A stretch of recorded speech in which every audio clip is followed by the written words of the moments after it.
konting video ngayon. So samahan nyo ako dahil kakain tayo sa Yakiniku dito malapit sa atin sa Toyama, no? Himeno.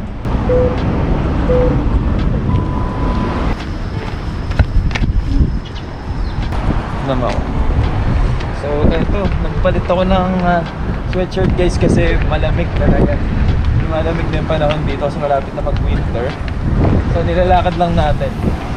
At ito nakikita niyo puro bahay. Tapos maraming mga restaurant din dito at mga convenience store.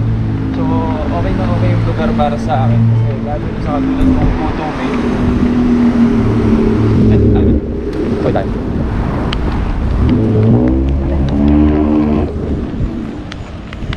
Pasok ka. Mula yung filter niya. Nagdagdag ako rin. Sana din ang nagdagdag. Nakachip sa busa naman. Hindi naman siya importante. Pero sa pangalan.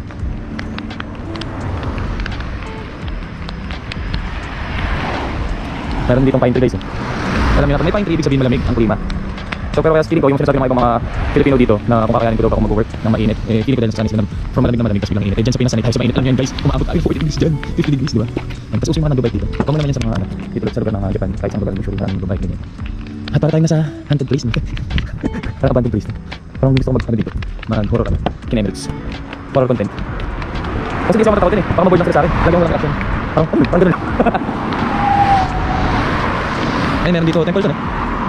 Ito yung parang church ng ano, ng mga Buddhist. Kung ako siguro, dahil di ko naman try sa ibang lugar na or city ng Japan, kaya hindi naman sama sa akin kasi kung tahimik lang yung gusto mong buhay, tapos hindi magulo, yung gusto mo ano lang, may peace of mind ka, okay na okay dito sa Toyama. Kasi, alam yun. Diba naisip naman tayo eh, ako nasanay ako dyan sa Pinas. Ako kasi nasanay ako dyan sa Pinas na sobrang ingay, sobrang gulo, tapos party dito, party doon. Di tulad dito sa Japan na as in, sa Toyama specifically na talagang sobrang tahimik, tapos puro kotse lang makikita mo, may mga restaurant, walang bar, wala pa akong bar na nakikita so far sa Toyama City. Tama, sa Toyama City yun, doon meron doon, may mga bar doon, nandun. Pero yun yung pinuntahan natin na which is kumain tayo ng anong dito doon? Yakitori. Kami ng Yakitori. Sobrang nag-enjoy ko yun. Tapos itong second video natin, ito try natin dito sa Yakitori na malapit sa amin.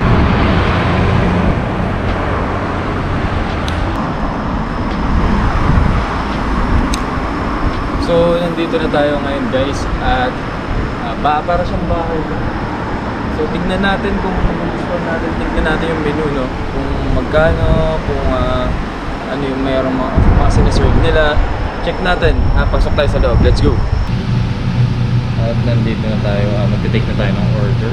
So pakita ko lang sa inyo mamaya kung ano yung mga in-order natin meat at kung ano yung mga orderin natin pagkain. Sasabihin natin kung ano yung lasa, i-rate natin based on my own palate, no? Tignan natin.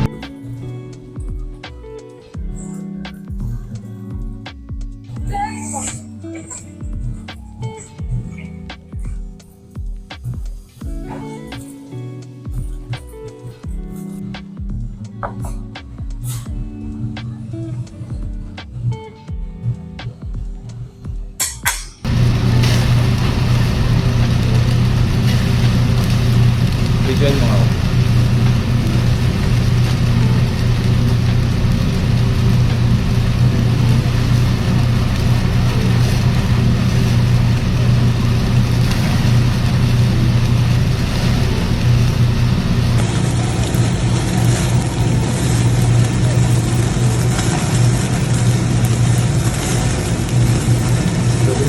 Pwede na kumuha. Ano kasi?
tayo sa appetizer.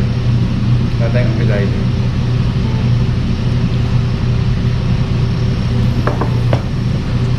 May kimchi yan, sir. Yeah. Order.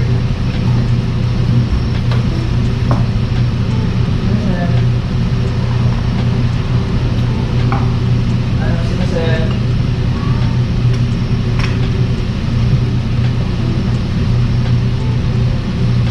Una sa kimchi onion. Kimchi ulit.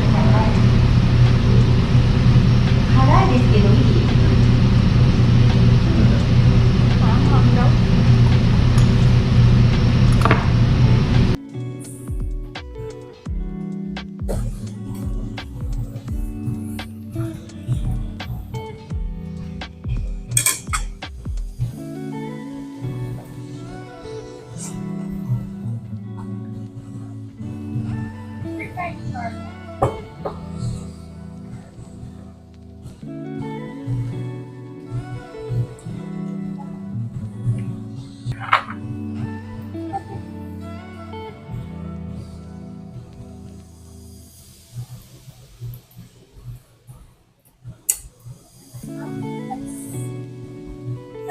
Sarap ng kimchi nila.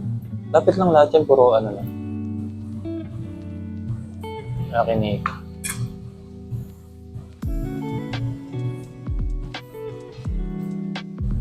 Wait, every week lang tayo mag-ano to eh. Tapos hindi naman yung budget na sobrang laki. Para maano lang. Maging solid lang. Siguro sa isang lapad, isang buwan na yun. Diba? Oo, na budget.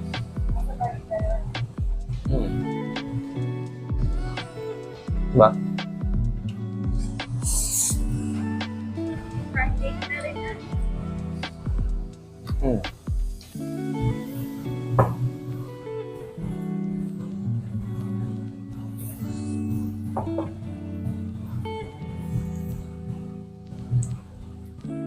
Kailangan nga pala may shot ako. Asahi. Yes. Sumimasen.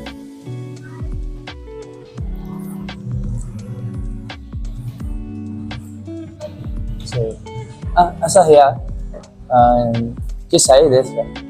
Asahi beer. ああ、いいビールね。 Kisai? Maliit, sabi mo. Ay, small. Kisai desu. あ、ノンアルコールでいいノンアル Ano alcohol yun? ノンアルコールでいい Kisai, no alcohol? これノンアルコール。 Okay. Kaya na. これでいい Ay. Beer.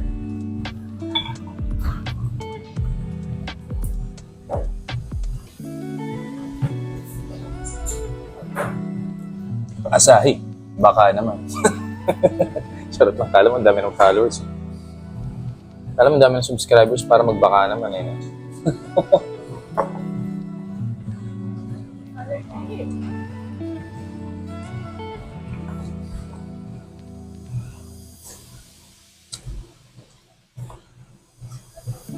Ninaluan mo yung sauce mo.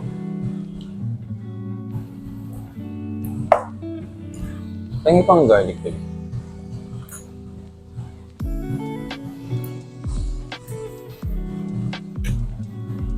Ano kaya yung unang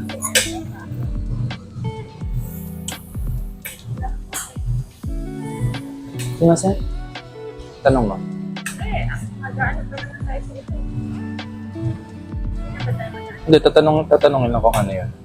Hindi ano kung ano yung level ko natin. Hindi, isa-isay natin yun kung ano ba to, ano yun. Kapag wala yung pagkakulong. Ang feeling ko bahay niya to. Ah.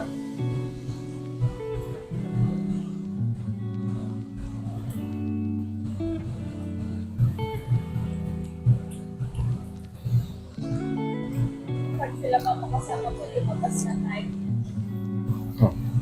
Lumabas? Bakit? Ewan dyan. Mahal? Kasi mahal yung gano'n.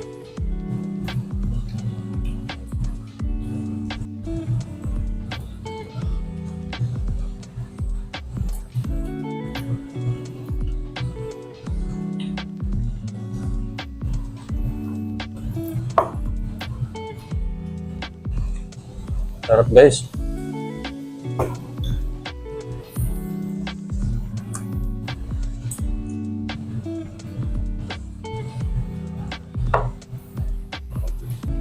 Ano yung pag-trip? Gochi sauce sama des.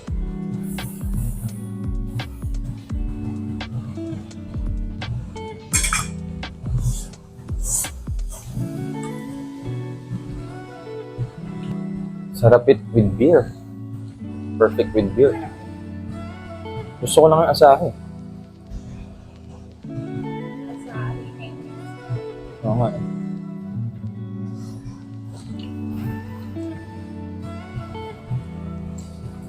Hindi ko na kayo ma-entertain guys kasi ang sarap ng pagkain. So sa shot na lang ako dito.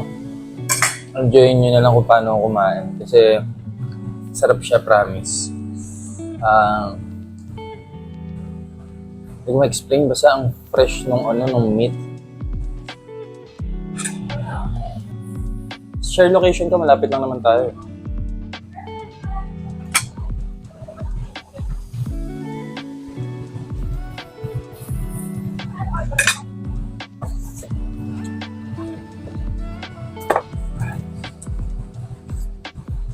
So last meal tapos lilipat tayo ng ibang yakiniku house.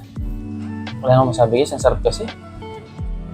Kasi yung tenderness nung meat niya, iba.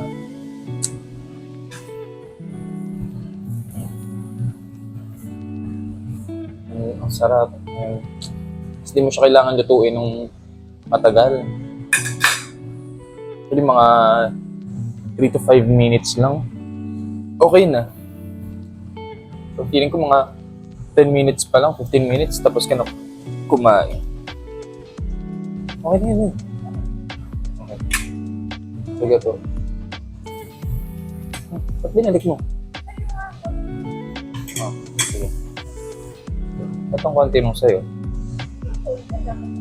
Ay ko. Bagay mo, tipid na mag-ulam.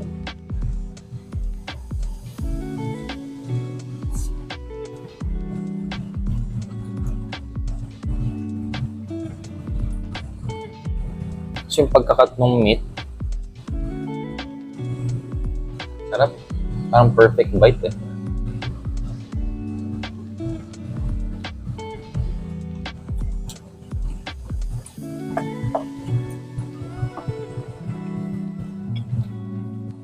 Yung feeling ko matutuwa si Mac dito.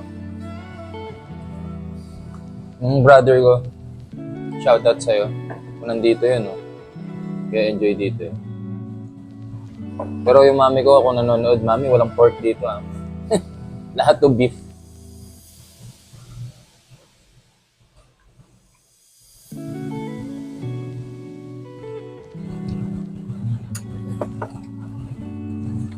Sarap. At yung kimchi nilang sarap. Anghang. Pinapawisan na ako. Ganyan pinapawisan ka. Inuman mo ng pampatanggal uhaw. Shoutout sa mga kapatid ko dyan. Brother, Leonard. Shoutout. Sai, mga tropa dyan sa Cubao, no? Shoutout sa inyo. At feeling ko may enjoy nyo dito. Mas solid to sa Pilsen.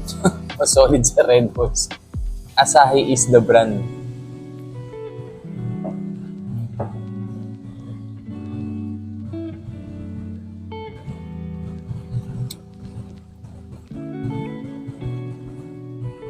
So ako talaga, isa sa mga dahilan kung bakit alam kong tatagal ako dito sa Japan dahil sa mga ganitong klaseng pagkain. Mahilig ako sa mga grill yan, mahilig ako sa mga ihaw-ihaw. Siyempre yung katabi ko, ay yung katabi ng camera. Isa yan sa mga dahilan kung bakit pinuntahan natin yung Japan. Sabi niya, ano namang pakita sa camera?